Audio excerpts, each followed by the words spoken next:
Proses pembelajaran daring kelas 4 SD swasta HKBP Batu 4 Wali kelas Evi Juliana Mani.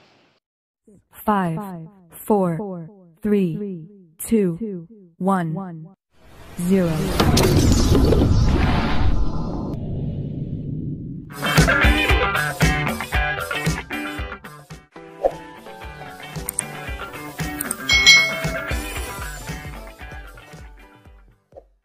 Ini kita akan belajar untuk tematik kelas 4. Nah, kita belajar di tema 3, peduli terhadap makhluk hidup. Subtema 3, ayo cintai lingkungan. Pembelajaran yang ketiga. Mari adik-adik, kita belajar dengan penuh semangat. Adik-adik, kita sudah belajar tentang lingkungan yang baik. Kita sudah belajar lebih banyak lagi tentang hal itu. Tetapi kamu akan berolahraga dahulu dengan teman-temanmu. Nah, olahraga apa yang akan kita pelajari hari ini? Ini adalah olahraga kasti. Bagaimana ya cara memainkannya? Mari kita simak penjelasan berikut. Permainan kasti. Permainan kasti merupakan salah satu permainan bola kecil. Permainan ini dimainkan oleh dua regu, yakni regu pemukul dan regu penjaga. Regu pemukul berusaha mendapat nilai dengan memukul bola, kemudian berlari mengelilingi lapangan. Sebaliknya adik-adik, regu penjaga harus berusaha menangkap bola serta mengalahkan regu pemukul. Regu yang paling banyak mengumpulkan nilai menjadi pemenangnya. Permainan sederhana ini dapat dimainkan di lapangan yang tidak begitu luas. Alat yang dibutuhkan dalam permainan kasti ini adalah bola kecil dan pemukul kayu. Itu tadi informasi mengenai permainan kasti adik-adik. Kalian bisa mainkan bersama dengan teman-teman kalian di lapangan. Adik-adik, merawat tumbuhan dan hewan termasuk perilaku cinta lingkungan loh. Apakah kalian sudah merawat tumbuhan dan hewan di sekitar kalian? Nah, lahan kosong yang tidak terawat membuat lingkungan kita menjadi kurang sedap dipandang. Apalagi jika lahan itu kotor adik-adik. Pemanfaatan lahan kosong di pekarangan sekolah atau rumah merupakan cara penghijauan sebagai wujud perilaku peduli lingkungan adik-adik. Jadi lahan kosong bisa kita manfaatkan adik-adik. Menanam tanaman pada lahan yang sudah lama tak terawat akan menyegarkan kembali lahan atau tanah itu. Nah, salah satu cara menghijaukan lahan adalah dengan menanam tumbuhan yang bermanfaat bagi kita.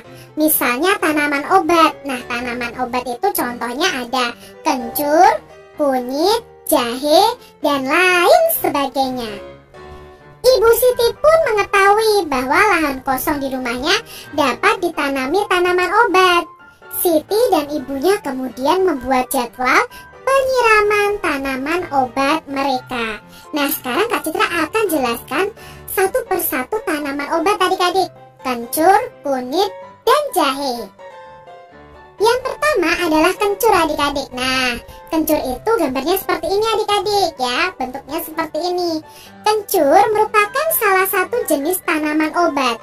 Kencur sangat mudah untuk ditanam dengan permukaan tanah yang tidak terlalu kering dan tidak terlalu basah dan cukup terkena sinar matahari. Tanaman kencur ini bisa hidup dengan mudah adik-adik. Nah, kencur ini memiliki banyak manfaat loh, seperti mengobati penyakit influenza pada bayi, masuk angin, sakit kepala, batuk, dan keseleo. Jadi kencur ini termasuk dalam tanaman obat. Lalu tanaman obat yang kedua adalah kunyit adik-adik. Nah, kunyit atau kita juga bisa sebut kunir merupakan salah satu jenis tanaman rempah atau obat.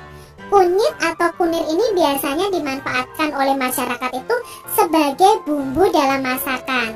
Namun ada juga yang memanfaatkan kunyit ini sebagai kesehatan karena diyakini mampu mengobati berbagai jenis penyakit. Nah, kunyit sangat baik ditanam saat musim hujan adik-adik, karena penyinaran matahari yang cukup dan tanah yang gembur dapat menambah kesuburannya. Nah, ini adalah kunyit adik-adik. Biasanya sekarang bisa diubah menjadi minuman bubuk adik-adik ya, diolah menjadi minuman bubuk yang siap kita minum. Nah, tanaman obat berikutnya adalah jahe adik-adik. Nah, tanaman jahe ini telah lama dikenal dan tumbuh baik di negeri kita. Jahe ini merupakan salah satu rempah penting. Tanah yang digunakan untuk penanaman jahe tidak boleh tergenang oleh air adik-adik. Jahe ini memiliki manfaat yang sangat banyak. Bisa sebagai bumbu masak, pemberi aroma dan rasa pada makanan, dan juga memberi efek rasa panas dalam perut. Rasanya hangat kalau kita minum jahe ini adik-adik. Oleh karenanya, jahe juga digunakan sebagai bahan minuman penghangat tubuh. Selain itu, jahe juga banyak digunakan dalam industri obat, minyak wangi, dan jamu tradisional. Nah, itu tadi 3 tanaman obat yang kita pelajari. Adik-adik bisa menambahkan nama-nama tanaman obat dan khasiatnya. Kalian cari informasi ya, kalian tambahkan sendiri adik-adik. Merawat tumbuhan dan hewan. Siti mengingat pengalaman bersama teman-temannya ketika bertemu dengan Pak Jajak. Pak Jajak memiliki kebun dan peternakan. Siti pun mengajak ayah ibunya berkunjung kembali ke sana. Di kebun Pak Jajak, Siti menemukan beberapa tanaman obat. Di antaranya ada lengkuas adik-adik, lidah buaya, dan sirih. Coba nanti adik-adik cari tahu ya manfaat dari lengkuas, lidah buaya, dan daun sirih adik-adik. Di sana juga ada hewan ternak yaitu sapi, kerbau, kambing, ayam, dan bebek. Mereka diajak Pak Jajak berkeliling melihat tanaman dan hewan ternak. Siti juga melihat Pak Jajak menyirami tanamannya. Menurutnya hal tersebut sangat penting karena membantu kesuburan tanaman. Pak Jajak juga mengajak Siti melihat sapi-sapi yang sedang dimandikan. Siti sangat gembira dengan pengalamannya berkunjung ke kebun dan peternakan Pak Jajak. Ia ingin sekali berbagi cerita bersama teman-temannya di sekolah. Nah, apa yang dilakukan Pak Jajak ini termasuk dalam hal melestarikan tumbuhan dan hewan adik-adik. Pak Jajak merawat tumbuhannya dengan baik ya, lalu merawat ternaknya juga dengan baik adik-adik. Nah, begitu juga dengan adik-adik semua. Kalau kalian mempunyai tumbuhan di sekitar rumah kalian, rawatlah dengan baik.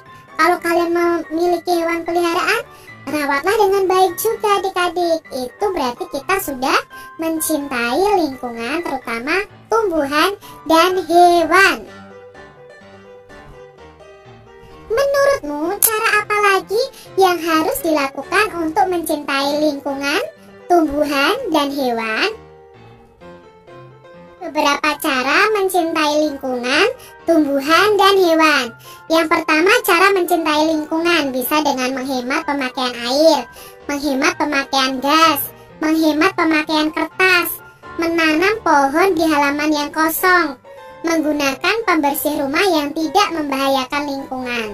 Lalu cara mencintai tumbuhan, ya dengan menyiraminya setiap hari, memberi pupuk secara teratur adik-adik, memberi obat pembasmi hama, membersihkan bagian tumbuhan yang layu, dan menjaga dari gangguan hewan.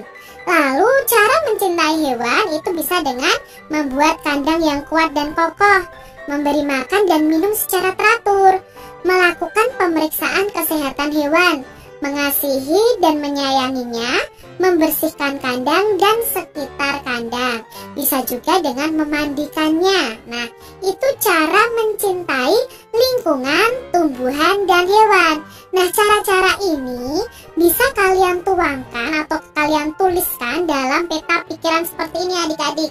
Coba adik-adik buat peta pikiran tentang mencintai lingkungan, tumbuhan, dan hewan. Ya adik-adik ya, kalian tulis di buku kalian masing-masing. Demikian tadi adik-adik pembahasan kita di tematik kelas 4, tema 3, subtema 3 pembelajaran yang ketiga.